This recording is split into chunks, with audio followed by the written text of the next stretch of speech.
Timeout. Timeout. Have you ever been put in timeout? Have you ever called timeout playing sports or what have you? Have you ever experienced timeout? Well, that's what we're talking about this morning. Timeout. It's time out for it. And I'm going to give you the text to talk, the takeaway. And then I want you to grab this word and share it. Don't keep it to yourself. Want to greet some folk on this morning. It's Monday morning. Happy Monday morning to you.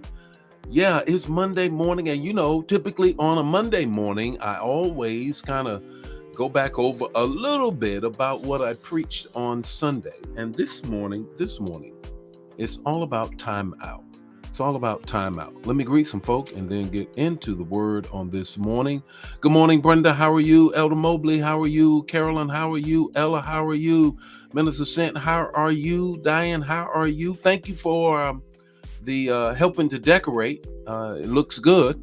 I know you guys are still at it. Good morning, Vicky. How are you? Good morning, Anna. How are you? Good morning, Ori. How are you? Homegirl, Lena. How are you on this morning? All right. Good morning, Elder Jan. How are you on this morning? You know what? It's all about time out. Time out. Yesterday, I ministered a word from Galatians 4:4. In the fullness of time, Christ comes. Well, let me be more clear. God sends Jesus. God sent Jesus to Christ in the fullness of time. So we're going to kind of continue that today. And tomorrow we'll move on into something else. But as the Lord leads me. But I still want to deal with that just a little bit on this morning. Good morning, Erica. How are you? Good morning, Brother Nesbitt. How are you? And them Browns are falling apart. They ain't not doing too good, Brother Nesbitt. But I'll see you tonight on Man Cave so we can talk about it, chop it up a little bit. Hey, how about this? How about sharing right now? Let's get right into the word on this morning. Time out. Now, what comes to mind? What comes to my mind before I give you the text, which is Joshua 10:13? What comes to mind is this movie that Denzel Washington is in, and I believe it is called Out of Time. He has all of these conflicting things that are coming at him, his marriage, the adultery that he's committing, and then all of these other things that are going on, the divorce that is pending, all these matters, and then there's criminal acts that is happening, and all of it, and he seems to be running out of time. Well, it also reminds me of this time out.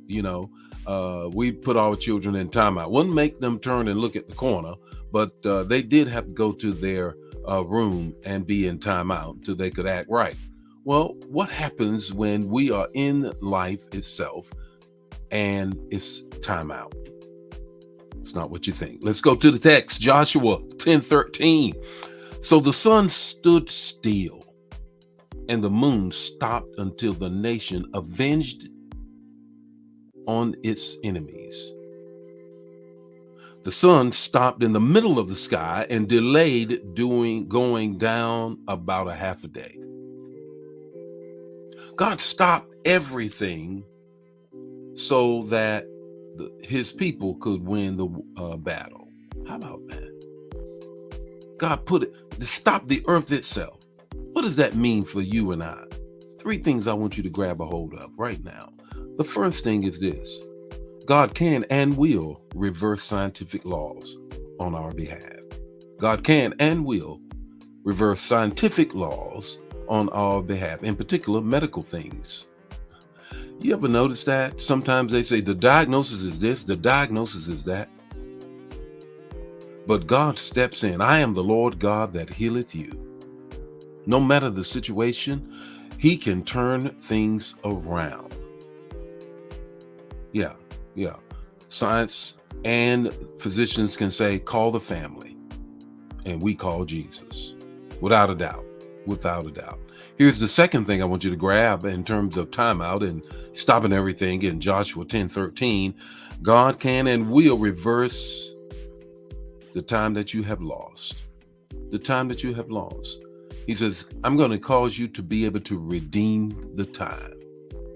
It's going to cause you to be able to redeem the time. Yep.